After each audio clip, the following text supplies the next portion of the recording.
Bonjour à tous. Aujourd'hui, nous allons nous intéresser à la bétoine. On l'appelle aussi épière officinale, herbe au chantre ou oreille d'ours, herbe de Saint-Benoît ou encore herbe de la fièvre. C'est une plante vivace qui pousse dans les bois clairs, les prairies et les bords de chemin. On la reconnaît facilement à ses épis floraux roses ou pourpres et à la dentelure très particulière de ses feuilles. On peut l'acclimater au jardin, c'est une plante décorative, élégante et facile à vivre. La bétoine est une plante médicinale et aromatique qui a été utilisée et même cultivée depuis des siècles pour ses nombreuses propriétés. La bétoine, Stachys officinalis, appartient à la famille des Lamiacées. Elle est originaire des régions méditerranéennes, tempérées de l'Europe. Elle préfère les sols riches, bien drainés et ensoleillés, mais elle peut tolérer une ombre partielle. La bétoine est très commune en France, sur l'ensemble du territoire. La plante est dressée, elle mesure entre 30 et 60 cm de hauteur. La tige est carrée, typique des Lamiacées. Elle est velue, souvent rougeâtre à la base. Les feuilles sont très caractéristiques. Elles sont opposées, ovales à lancéolées, avec des bords dentés. Elles sont velues, d'un vert moyen à foncé, et elles ont un parfum aromatique lorsqu'on les froisse. Les fleurs sont petites, groupées en épidences, d'un violet rose pourpre. Elles sont en forme de petites lèvres caractéristiques des lamiacées et la floraison a lieu de juin à septembre. Les fruits sont constitués de 4 akènes brun foncé, petits et lisses. La racine est pivotante, fibreuse, souvent ramifiée.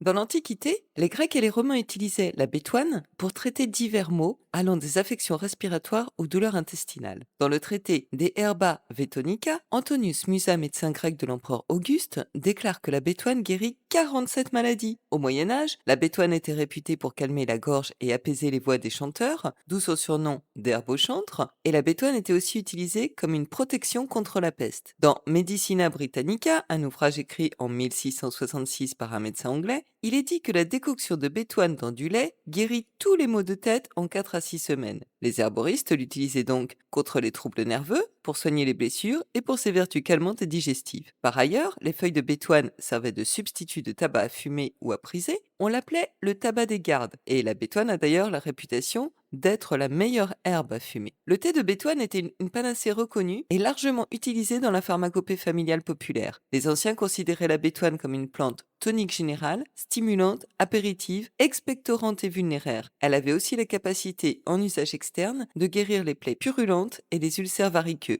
Enfin, le thé suisse est une infusion composée de bétoine, d'absinthe, de lierre terrestre et de romarin qui servait à traiter les bronchites, les maux de tête ou les blessures.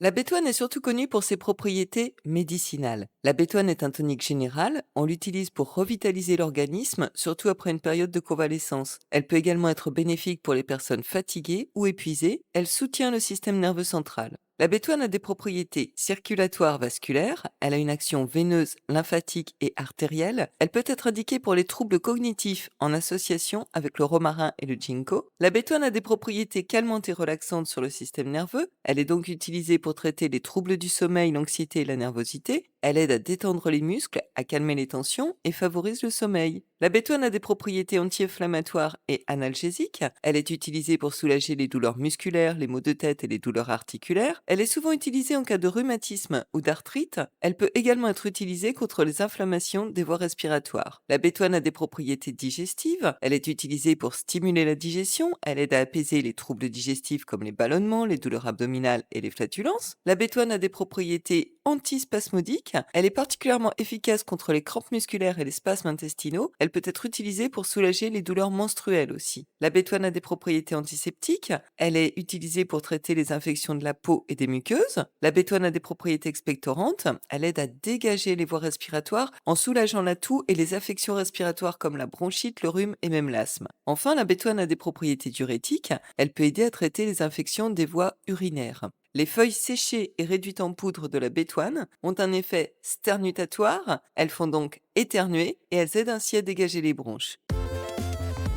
La bétoine a peu d'usage culinaire. Les feuilles de bétoine peuvent être utilisées fraîches ou séchées comme une herbe aromatique pour aromatiser certaines préparations culinaires comme les soupes, les sauces ou les salades. Ça va leur donner une saveur légèrement épicée et amère. Les jeunes pousses de bétoine peuvent être consommées crues en salade. Les feuilles et ou les fleurs de bétoine peuvent être utilisées pour faire des tisanes par contre. L'infusion de bétoine est consommée pour ses effets calmants et digestifs. En infusion froide, c'est une boisson rafraîchissante et aromatique. On peut faire des vins médicinaux à partir de bétoine séchée, pour soulager les règles irrégulières ou bien les maux de tête et la tension nerveuse.